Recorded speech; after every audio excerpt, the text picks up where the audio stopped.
নমস্কার বন্ধুরা, আমি পপিন। আমার রান্নাঘরে আপনাদের সবাইকে স্বাগত।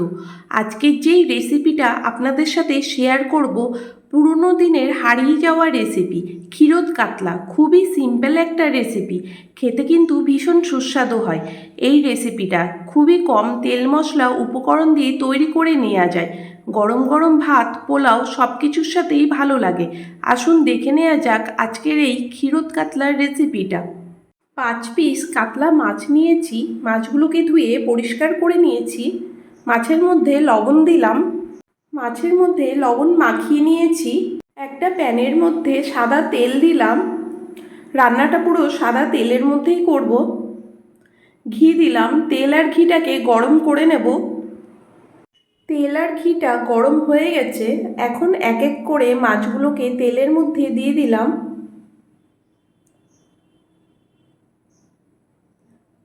সমস্ত মাছগুলোকেই তেলের মধ্যে দিয়ে দিলাম।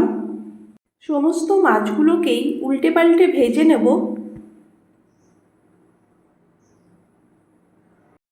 সমস্ত মাছগুলোকেই লাল লাল করে ভেজে নেব। মাছগুলো ভাজা হয়ে গেছে। তুলে এখন একটা আলাদা প্লেটের মধ্যে রেখে নিচ্ছি।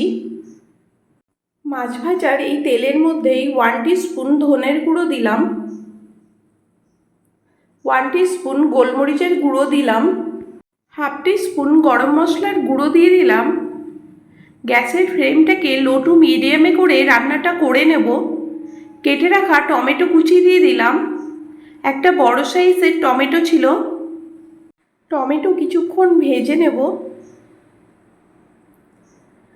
টমেটো আগের থেকে অনেকটা সফট হয়ে গেছে।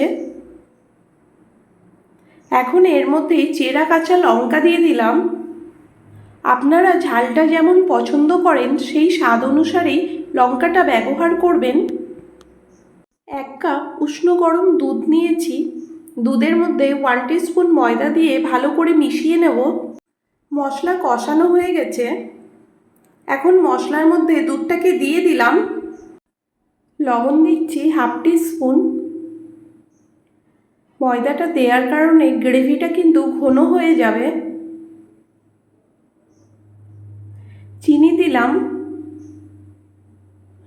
সমস্ত কিছু ভালো করে মিশিয়ে নিচ্ছি। গ্রেভিটা ফুটতে শুরু করলে এক এক করে ভেজে রাখা মাছগুলোকে গ্রেভির মধ্যে দিয়ে দেব।